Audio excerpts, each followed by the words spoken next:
Европадан жана Түркиядан келген азык-түлүктүн бардык түрлөрү Бемар супермаркеттеринде. Халал сертификаттуу эттин түрлөрү, жогорку сорттогу түрк чайы, зайтун жана зайтун майы, оозду тамшанткан түрк таттуулары, лабне крем сыры. Дасторконуңузду жайнатып, ыйык Рамазанды Бемар менен тосуңуз. Бала тарбиясы жана үй бүлөлүк мамилелер менен эң кызыктуу темалардын бири.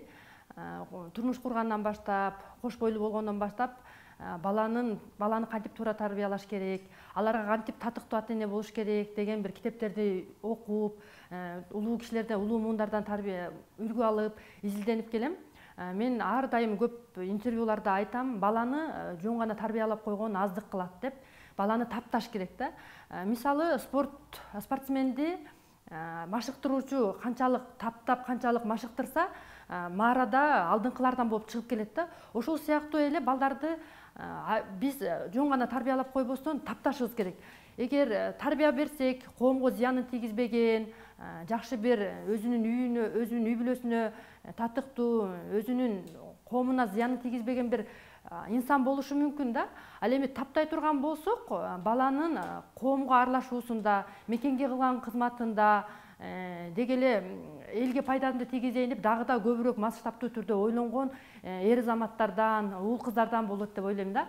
Андан тышкары баланын үйдө кандай ата-эненин үйдөгү бири-бирине болгон мамилеси кандай болсо, баланын дагы коом менен болгон мамилеси ошондой болот да. Себеби үйдөн мисалы урушту көрүп чоңойгон бала коомго чыкканда да кыйналат. Себеби адамдар менен кылган мамиледе баардык нерселер уруш менен чечилет экен деп түшүнөт дагы. Коомго чыгып, мушташат, урушат, маселелерди чече албайт. Үйдө мээримге толуп, сүйүүгө толуп чоңойгон бала болсо, ал коомго чыкканда дагы кимдир бирөө менен жөн гана сүйлөшүп, чечишип, мындай келишпестиктер болбой, жашоосунда ийгиликтүү болот да. Ошон үчүн алма шагынан алыс түшпөйт деген жакшы кеп бар го. Баланы ата-эне баланы тарбиялайм деп убара болбостон дейт да. Эгер ата-эне өзү тарбиялуу болсо, адеп ахлактуу болсо, калп айтпаса, жоопкерчиликтүү болсо, бала дагы коомго чыкканда эле ошол нерсени кайталайт экен да. Мен дагы өзүмдүн бала тарбиялоо тажрыйбамда балдарыма айткан сөздү убагында аткарганга, жылдырбаганга аракет кылам. Себеби баланы баягы жоопкерчиликке тарбиялаш үчүн да. Эгер биз бүгүн ушуну жазайбыз деп коюп, эртеңке жылдырып кое турган болсок, же болбосо жазабай кое турган болсок, балдар дагы эртеңки күнү калпычы болгонго, сөзүндө турбаганга, убагында бүтүрбөй жумушту жылдыра бергенге үйрөнөт да. Ушу ата-эне өзүбүз бир балага күзгү болушубуз керек да. Андан тышкары мындай жаш энелерге, жаңы турмуш кура турган кыздарга айтат элем, китеп окусун. Коом дейт да, 3 абалда өнүгөт экен. Биринчи дейт да, бир адамдардан көрүп үлгү ала алганда, китептен жакшы бир окуяларды окуп үлгү ала алганда, жана ошол нерсени өзүнүн жашоосунда жашап, башкаларга үлгү боло алганда да. Эгер үчүнчүсү болсо, коомдогу болуп жаткан нерселерге кайдыгер карабаганда дейт да. Анын сыңарындай бизден эмне деген ата-энелер бар, мыкты уулдарды, мыкты коомго кошуп берип атат кыздарды, балдарды. Ошол ата-энелердин бала тарбиялоо техникаларын, кандай үйүндө кандай мамиле кылып атат, ошолордон алып, өзүбүз да жашообузда ошону пайдаланышыбыз керек да. Баламды тарбиялап атам деп катачылыктарды кетирип алат да. Кандай катачылыктарды дей турган болсок, баланы көп тыя берет, ашыкча алдын ала баланын баягы өзү жазайын деп атканда, бала жазаганга жеткирбей эле биз өзүбүз жаза беребиз да. Буну менен биз баланы жалкоолукка, ишенбегенге, өзүнүн ишенимин төмөн болуп калышына алып келип атабыз да. Андан тышкары баягы сөздүн күчүн, сөздүн энергиясын жакшы түшүнбөгөндүктөн балдарыбызды мындай ар кандай сөздөр менен сенин колуңан келбейт, турчу ар жакка, качан болбосун жүдөп жүрөсүң деген сыяктуу баланын баягы өзүнүн кичинекей абалына түшпөй туруп, чоң адамдык бир сапаттары менен, чоң адамдык бир күчтөрү менен балага бир үстөмдүк кылабыз да. Бул учурда бала өтө жабыркайт экен. Бала кайсы учурда жабыркайт дей турган болсок, сырттагы адамдардан жаман сөз укканга караганда дейт да, мамилесин үзүп кое албай турган адамдардан кагуу жегенде бала аябай травма алат экен да. Менин колума чын эле келбейт турбайбы деп ошол сыяктуу бир өзүнө ишенбеген бир жаман сапаттарга ээ боло баштайт экен. Ошон үчүн биз ар дайым балабыздын колунан келет, сен кыйынсың, сен баардыгын жаратасың, сен дүйнөнү башкарасың деп балдарды чоңойтсок, чынында биз дүйнөнү башкара турган балдарды чоңойтот экенбиз да. Мисалы, балдарыбыздын эмнени жакшы көрөт экенин, сүрөт тартканга кызыгып турган болсо, сүрөт тарттырганга, биз аны кандай макташты, бизден кандай сөздү уккусу келет экенин жакшы түшүнүп алсак, балдарыбызды ошол сөз менен мактап, ошол сөз менен арстаным, менин кыйыным деп ошол бир сөздүн күчү менен гана балдарды да тарбиялап койсок болот экен да. Андан тышкары, мисалы үчүн, коомго аралаштырбай, бизде кыргыздарда чоң ката бар, чоңдорго кошулба, чоңдор отурган дасторконго кирбе, дасторконго кол салба, бала деген баладай болот, башы көзү чарадай болот деп эле мындай сыртка баланы коомдон сыртка чыгара беришет да. Анан чоңойгондо эле кайра сен киши адам менен адам болбойсуң дейт да. Бул нерсе кичинекейинен баланы сен чоң дасторконго кирбе, чоң кишилер сүйлөп атканда сөзгө аралашпа деп койгон тыюулары кийин баланын коомго аралашуусуна өтө мындай зыянын тийгизет экен да. Ошон үчүн ар дайым мисалы туугандар болобу, кайсы бир өзүбүздүн ишкана болобу, балдарды өзүбүз менен кошо ээрчитип үлгү кылышыбыз керек экен да. Ошо балдар да коомдогу адамдар менен тил табышканды үйрөнүш керек экен, социалдашышы керек экен, жумушка барганда сенин иштеп аткан жумушуңду көрүшү керек экен. Ошол нерселер менен баланы сиңирип, балдарды баягы адеп ахлакка, жүрүм турумга, жакшы бир сапаттарга сиңире алат экенбиз да. Мен андан тышкары дагы эмнени байкап жүрөм? Биз балдардын көп учурда ата-энелер айтабыз, бирок сөзүбүзгө турбайбыз да. Ошол нерсе баланын жоопкерчилигине, андан тышкары учурда мындай жумуш деп эле көбүн эсе бала тарбиясынан мындай артта калып жатканыбызды байкап атабыз. Себеби бир кезде мындан 20 жыл мурун биздин чоң ата, чоң энелерибиз биздин ата-энебизге кандай тарбия берген болсо, кандай мүмкүнчүлүктөрдү берген болсо, бүгүнкү күнү биздин жашап жаткан жашообуз ошол тарбиядан да.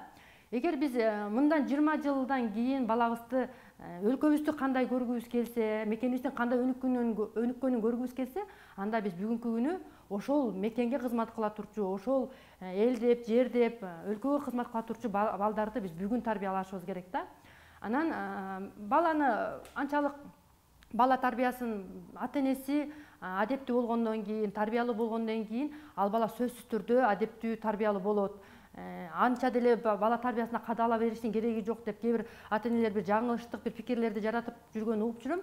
Бирок мен айтат элем, балким жөн гана ата-энесин көрүп, тарбиялуу ата-энесин көрүп туруп чоңойгон бала кайра эле ошол ата-энесиндей бала болушу мүмкүн да.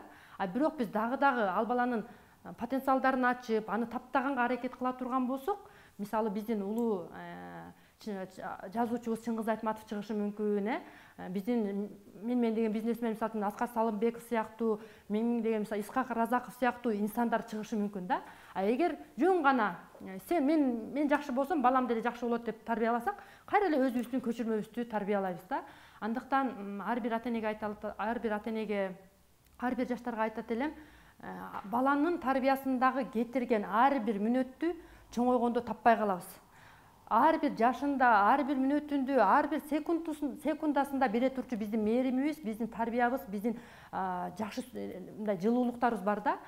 Баланы чоңойгондон кийин деле бир жакшы мектепке окутуп, же болбосо бир жакшы бир чөйрөгө кошуп, мен баламды бир жакшы кылып алам деген бул жаңылыштык да. Баланын ушу 1 жашында дагы, 2 жашында, 3 жашында, 7 жашында ала турчу тарбиясы бар. Колдон келишинче ата-энелер ушу чет жакка иштегенге чыкпай, баланын 7 жашына чейин кучагында жакшы бир тарбияды өткөрүш керек да. Себеби азыр учурда бизде мигранттар көбөйгөндүктүн себебинен балдар балалыгын жашабай эле кусалыкта жашап атышат да. Бизге айрым эжелер менен сүйлөшүп калганда айтып калышты, мындай чет жакка чыгып кеттик эле, азыр балалыгын көрбөй күндө кусалык менен өткөрүп атат депчи. Ошон үчүн биз балдарыбызды колдон келишинче 7 жаш, 12 жашка чейин эне баланын жанынан чыкпашы керек да. Себеби кийин ошол бала энеден жакшы тарбиялаган бала, энеден мээрим көргөн бала, атанын тарбиясын көргөн бала кийин коомдо дагы өзү үй бүлө күткөндө дагы ошондой бир сүйүүгө толгон бала кайра коомго да сүйүү берет, үй бүлөсүнө сүйүү берет, балдарына сүйүү берет да. Анан ушул сүйүү маселесинен, сүйүүдөн, мээримден аксап калган бала жанакы көбүнчө ажырашуулар, ушу мээрим көрбөй калган ата-энеден сырткары өскөн балдар турмушта ошондой бир кыйынчылыктарда өткөрөт экен. Азыркы балдар болсо өтө көп нерсени секундтун ичинде көп нерсени түшүнгөн, көп нерсени уккан, көп нерсеге көзү жеткен балдар болгондуктан алар кээде бизди окутуп кое турган балдар болуп атат да. Ошон үчүн алар менен болгон дос болуп, алардын кызыгуусун түшүнүп, ошол кызыгуусуна жараша мамиле кылганыбыз дагы да туура болот деп ойлойм. Дыкаттык менен алар бири-бири менен сүйлөшүп атканда дагы сырттан карап турам да, кандай сүйлөшүп атышат, бири-бирине болгон жооптору кандай болуп атат, сырттагы айлана чөйрөдөгү болуп аткан окуялар жөнүндө кандай пикирде, алардын аябай мындай аңдып карап турам да, алардын бири-бири менен адилеттүү мамиле кылып атабы деп, ошол нерселерди дагы мен ар дайым бөбөктөрү менен урушуп атканда, бири-бири менен урушуп атканда, жок сен бул жерден туура эмес кылып койдуң, бундай адилеттүү бол деп, ушул адилеттүү бол деген сөздөрдү көп айткандыктан, мен балам, улуу балам 5 класс, анан мен сырттан карап туруп, ата-эне эмнени кылса, бала ошону кылат деген ушул жерден түшүнсө болот.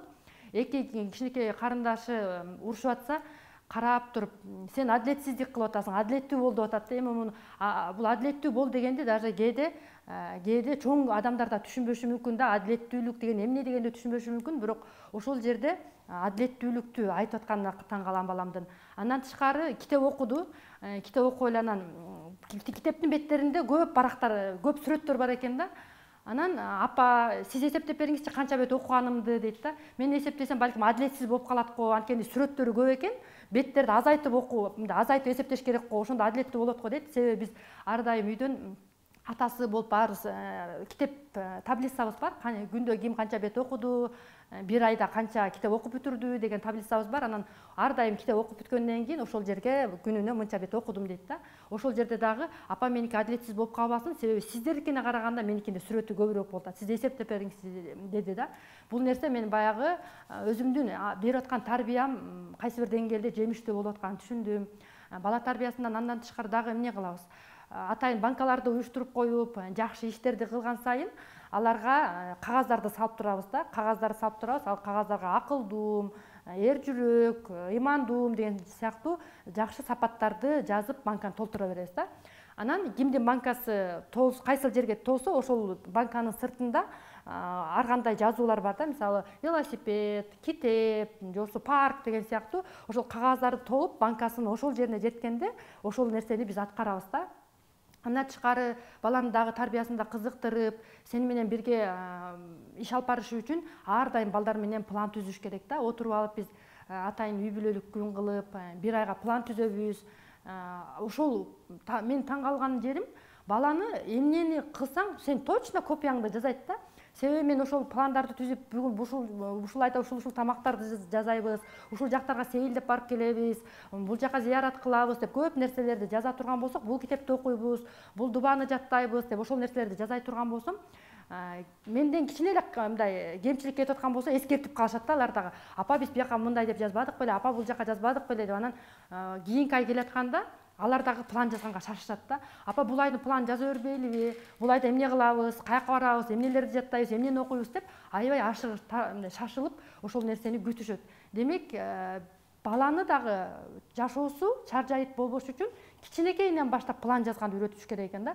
Сөзсүз эле чоң иштерди эмес, жөн эле үйдү жыйноо планы, ушул жуманы кандай өткөрүү планы, күндү кандай өткөрүү планы деген сыяктуу кенеде пландарды жазып үйрөтсөк, кийин өздөрүнүн максаттарын жазганда дагы, өздөрүнүн пландарын жазганда дагы бала кыйналбайт экен. Азыр балдарымдын блокнотторду алып келип берип койсом, карап таң калам, максаттарын жазышат. Мен түшүнбөй тургандай бир чоң бир деңгээлде карап туруп анан суктанам да. Ошо балдарыбыздан тарбия алабыз да. Негизи бизге бала дагы бизге эң чоң тарбиячы го, себеби алар чын жүрөктөн күлүшөт, чын жүрөктөн каалашат. Биз ошол нерселерди балдарга эмоция бергенди үйрөнүшүбүз керек дагы. Кайра ошол балдардын эмоциясынан да биз да тарбияланышыбыз керек экен. Европадан жана Түркиядан келген азык-түлүктүн бардык түрлөрү Бемар супермаркеттеринде. Халал сертификаттуу эттин түрлөрү, жогорку сорттогу түрк чайы, зайтун жана зайтун майы, оозду тамшанткан түрк таттуулары, лабне крем сыры, дасторконуңузду жайнатып, ыйык Рамазанды Бемар менен